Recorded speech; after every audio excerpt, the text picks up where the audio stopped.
2 minggu akan datang, hakim tidak tegas juga karena minder dalam menghadapi eksekutif atau presiden.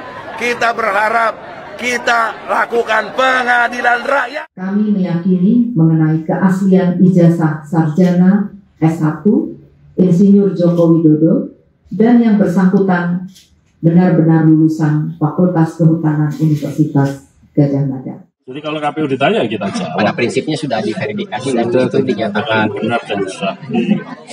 Dan dari seluruh proses itu KPU memutuskan tanpa keraguan bahwa seluruh dokumen yang diajukan calon presiden, termasuk calon presiden Jokowi, memenuhi syarat atau asli.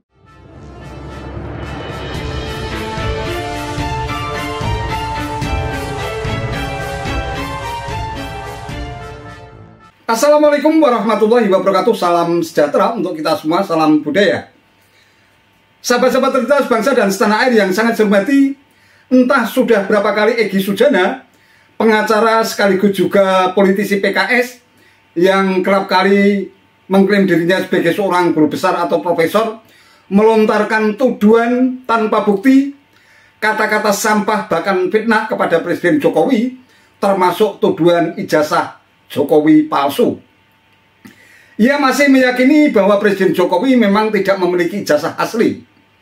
Padahal orang yang pertama kali menggelontorkan isu dan tuduhan ijazah palsu, yaitu Bambang Trimulyono, kini telah mendekam di penjara karena gagal membuktikan tuduhannya di pengadilan. Ironisnya, Egy Sujana yang mengaku dirinya sebagai seorang advokat yang sangat mengerti soal hukum, justru lebih mempercayai tuduhan seorang narapidana, Bambang Trimulyono, ketimbang vonis majelis hakim. Nah, tuduhan ijazah Jokowi palsu tampaknya lebih bersifat politis ketimbang murni persoalan hukum. Kasus ini sepertinya memang sengaja didesain untuk mempermalukan Presiden Jokowi, bukan ingin mencari kebenaran, melainkan ingin mencari pembenaran atas tuduhan mereka selama ini, karena memang mereka diduga kuat memiliki sentimen kebencian tersendiri terhadap Presiden Jokowi. Upaya mereka semata-mata hanya untuk mendowngrade, mendelegitimasi, bahkan kalau bisa untuk memanjurkan Presiden Jokowi bisa lengser dari istana sebelum masa jabatannya habis. Egy Sujana yang juga pernah menjadi terdakwa dalam kasus makar, tampaknya akan memanfaatkan tuduhan ijazah Jokowi palsu ini sebagai momentum untuk membangkitkan sentimen kebencian rakyat secara berjamaah kepada Presiden Jokowi. Oleh karena itu, ia bersama kelompoknya mengajukan gugatan kepada 10 pihak yang terkait dengan tuduhan ijazah Presiden Jokowi palsu ke Pengadilan Negeri Jakarta Pusat. Menurut jadwal pada hari Senin tanggal 9 Oktober 2023 merupakan sidang untuk menggelar gugatan tersebut. Namun ternyata ada 3 pihak lainnya yang tidak hadir di persidangan, sehingga akhirnya sidang pun ditunda. Nah, karuan saja penundaan terhadap sidang gugatan tersebut membuat Egy Sujana dan timnya meradang. Mereka ngamuk di persidangan dan saat ia melakukan konferensi pers, ia terus berteriak-teriak dan melakukan agitasi, mengompori rakyat, bahkan terkesan memaksa agar Presiden Jokowi menunjukkan ijazah aslinya ke pengadilan. Jika Presiden Jokowi mau menunjukkan ijazah aslinya ke pengadilan, maka tidak diperlukan lagi gugatan tersebut, alias persoalan hukum dinyatakan selesai atau ditutup. Namun, jika Jokowi tidak bersedia menunjukkan ijazah aslinya di pengadilan, maka Egy Sujana dan gerombolannya pun mengancam akan menyeret Presiden Jokowi ke sidang pengadilan rakyat. Serem. Ini kan peristiwa sudah 3 minggu lalu diberitahu. Tanggal 9 akan ada sidang. Kami melengkapi semua persyaratan. Tapi dengan mudahnya pihak sana bahkan tidak hadir. Kalaupun hadir, tidak ada bawa surat kuasa. Jadi pertanyaan seriusnya, kita sidang ditunda karena apa? Apa karena mereka yang lalai, atau mereka tidak taat hukum, atau apa yang mulia? Ini buat jelas buat kami semua rakyat. Ya. Ini setelah kita panggil melalui pos, ya. Jadi yang 3 orang ini belum hadir saat ini. Sebagaimana hukum acara yang biasanya, ini kan juga acara ya, acara juga. Jadi kita berikan panggil untuk kedua kalinya yang tidak hadir. Dan lagi pula masing-masing pihak ini banyak yang belum lengkap legalitasnya, termasuk juga Yang mulia, di depan saya, sepengetahuan saya, pendengaran saya mewakili Presiden Jokowi gitu, tapi tidak bawa surat kuasa. Ada surat kuasa. Surat tugas. Terus? Ya, itu yang ada. Jadi surat kuasa. Surat tugas beda dengan surat kuasa. Ya. Surat pidana. Jadi mereka belum hadir, belum lengkap. Yang mulia itu biar konfirmasi saja, biar jelas. Yang 3 orang itu maksudnya 1 ketua DPR, kedua Menristek, yang ketiga Menq, betul yang mulia. Nah, pertanyaan seriusnya juga untuk 3 orang ini apa? Ini kan tidak taat hukum, pengadilan yang manggil loh, Pak. Masa pengadilan manggil dicuekin? Ya, sebagaimana biasa karena mereka akan datang, kita akan memanggil mereka dulu, ya. Itu kan sudah biasa ya, Bapak kan sudah ini kan pengacara sudah sering beracara di persidangan. Justru kalau itu kami paham. Jadi ada 2 hal penting. 1, kami negur mereka pihak lawan yang tidak taat hukum dalam banyak halnya. Kedua, majelis mohon tidak menerima mereka yang tidak memenuhi syarat ini gitu. Kita sesuai dengan ketentuannya, kita beri kesempatan kepada mereka. Sekali lagi, kan diberi kesempatan sekali lagi bukan? Kita panggil yang kedua. Iya. Apa harus ada panggilan ketiga juga? Panggil nanti. Ya, dia perlu datang persidangan. Saudara-saudara, dalam kesempatan ini penting sekali Indonesia menganut trias politika. Ada eksekutif, ada yudikatif, ada legislatif. Di sini nampak yudikatif minder menghadapi eksekutif. Apa bukti mindernya? Ini pengadilan tidak berani tegas untuk mengusir orang yang tidak punya kualifikasi di dalam konteks dia mewakili presiden. Dan oleh karenanya kami mengerti karena itu peraturan, tetapi substansi loh. Karena ini udah 3 kali kami menggugat, bukan baru sekali.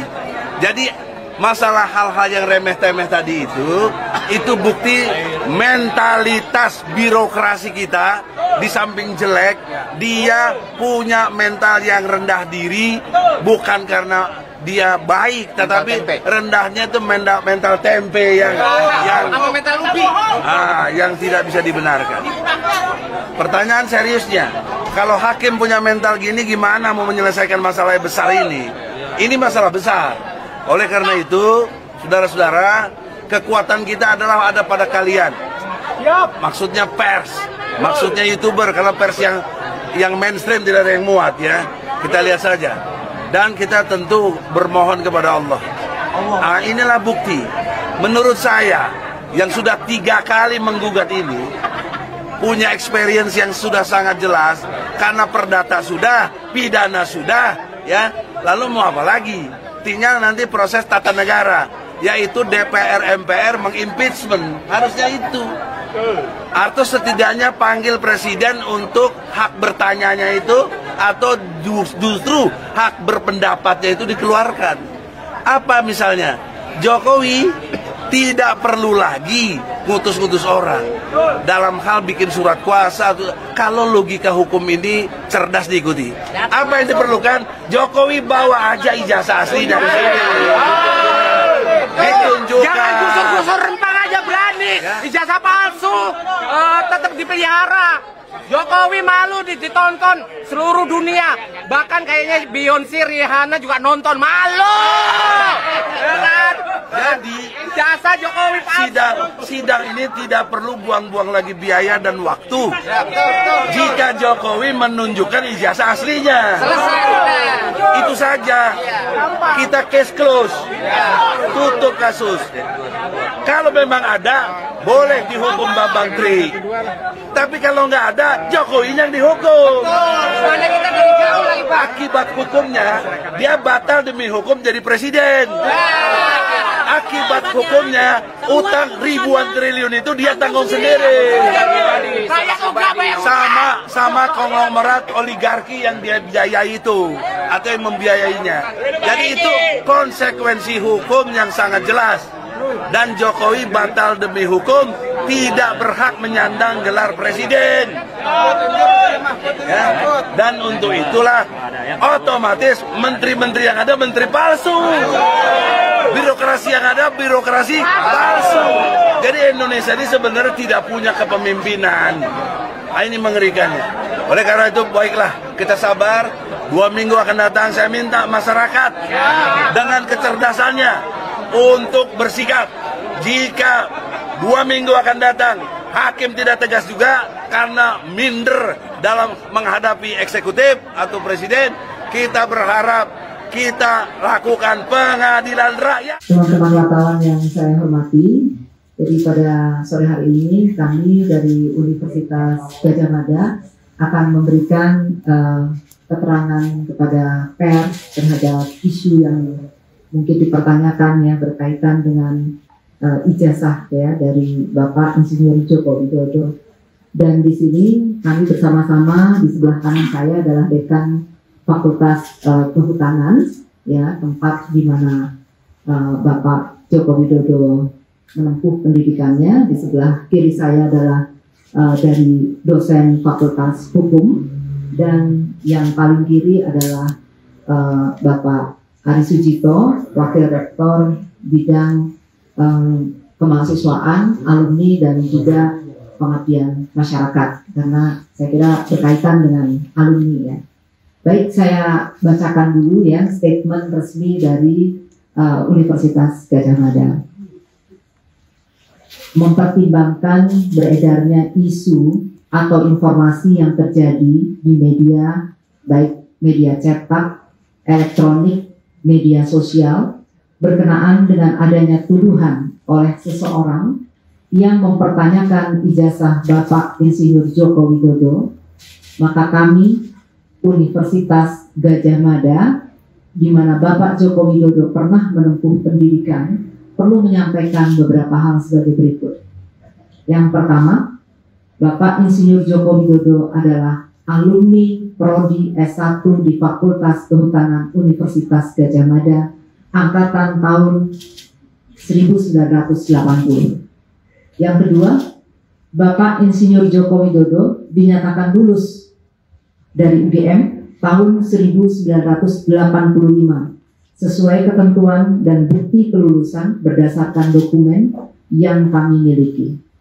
Yang ketiga, atas data dan informasi yang kami miliki dan terdokumentasi dengan baik, kami meyakini mengenai keaslian ijazah sarjana S1 Insinyur Joko Widodo dan yang bersangkutan benar-benar lulusan Fakultas Kehutanan Universitas Gadjah Mada.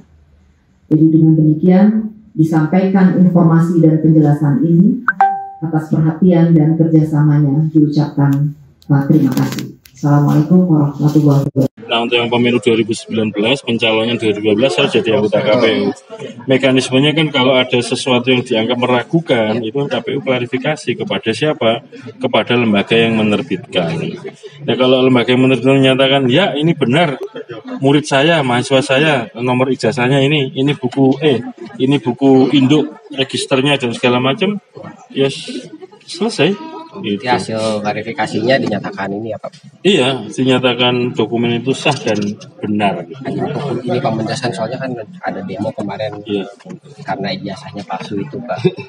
Ya saya dititipin kantor ini, Pak. Enggak apa-apa. Memang yang punya otoritas untuk menerima penyerahan dokumen persyaratan kan KPU, memverifikasi KPU.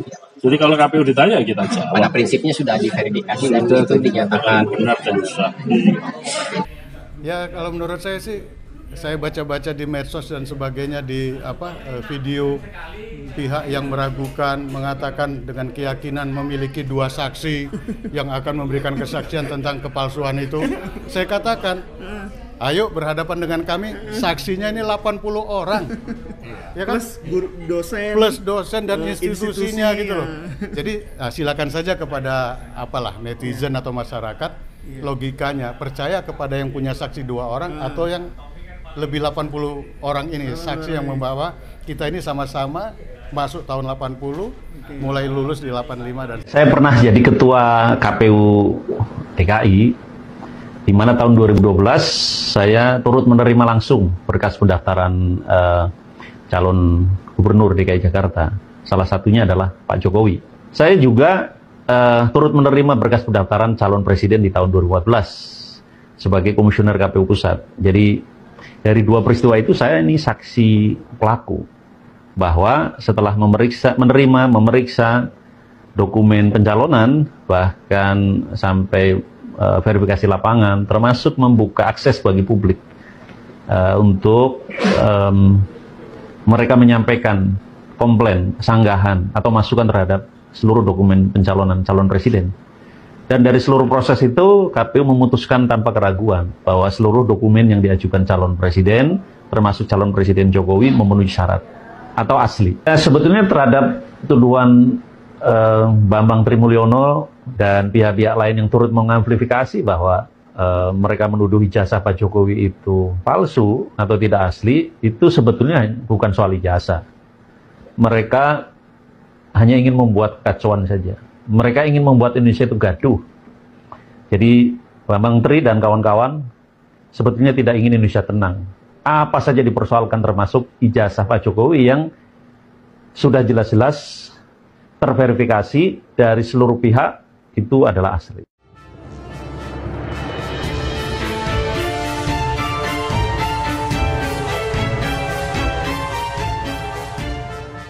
Sahabat-sahabat cerdas bangsa dan setanah air yang sangat saya hormati, entah dengan cara apa lagi agar Egy Sujana dan gerombolannya ini percaya kalau ijazah Jokowi memang benar-benar asli, orisinil.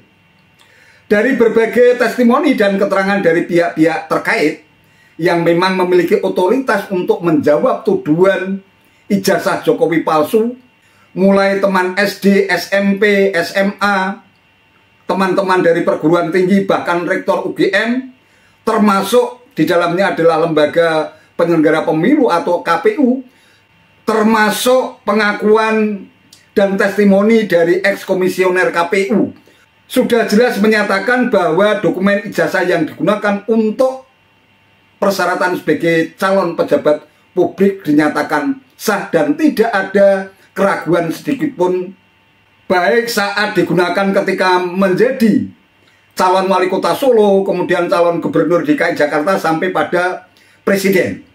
Kalau toh memang ada indikasi bahwa ijazah Presiden Jokowi itu palsu, tentu saja hal itu sudah terdeteksi sejak awal ketika Presiden Jokowi itu pertama kalinya mencalonkan diri sebagai calon pejabat publik ketika belum menjadi siapa-siapa.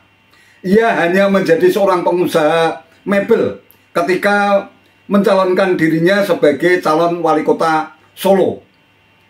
Kalau memang ada indikasi bahwa Presiden Jokowi menggunakan ijazah palsu, tentu nasibnya tidak jauh berbeda dengan JR Saragih yang gagal melaju dalam kontestasi pilihan gubernur Sumatera Utara pada tahun 2018 yang silam atas dugaan ijazah palsu. Namun tampaknya fakta dan kebenaran yang sudah terpampang di depan mata oleh Egy Sujana dan barisan sakit hati yang selama ini memang sudah kemaruk kekuasaan, tampaknya sengaja mengabaikan fakta dan kebenaran semacam itu. Mereka lebih memilih jalan gelap yang tertutup oleh sentimen kebencian dan kedengkian yang sudah begitu akut menyelubungi hati nuraninya. Mereka sengaja ingin membangun framing jahat untuk mempermalukan Presiden Jokowi kalau selama ini ternyata negara kita yang besar dan luas ini ternyata telah dipimpin oleh seorang presiden yang memiliki ijazah palsu. Sehingga semua produk kebijakan yang dikeluarkan dinyatakan tidak sah dan batal demi hukum, dan hal itu hanya menjadi tanggung jawab pribadi seorang Jokowi.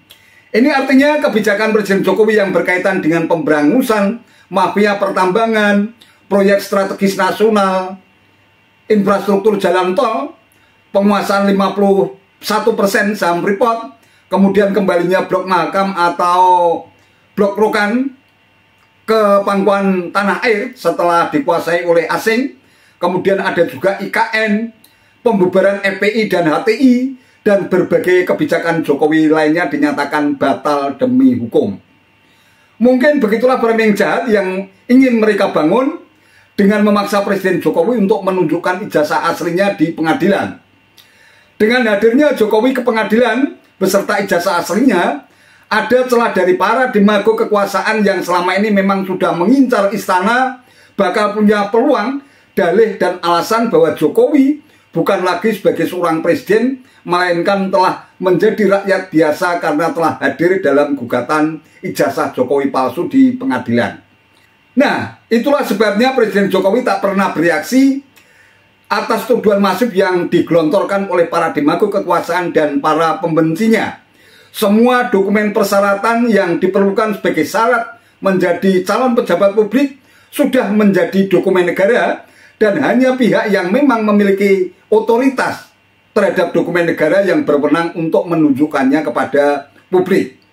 Begitulah, mungkin sudah saking frustrasinya sampai depresi berat, barisan sakit hati mungkin sudah sangat sulit, bahkan teramat sulit untuk bisa menemukan celah dan dosa kesalahan Jokowi yang bisa dijadikan sebagai dalih dan alasan untuk menghantam Jokowi agar bisa segera lengser dari istana sebelum masa jabatannya habis.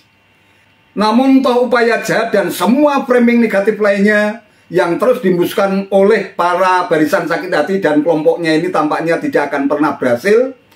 Dan insya Allah tentu saja Presiden Jokowi sesuai dengan amanat konstitusi, ia akan tetap memimpin negeri ini sampai masa jabatannya habis yang diperkirakan nanti pada bulan Oktober tahun 2024. Itu saja yang bisa saya sampaikan. Terima kasih atas perhatiannya. Wassalamualaikum warahmatullahi wabarakatuh.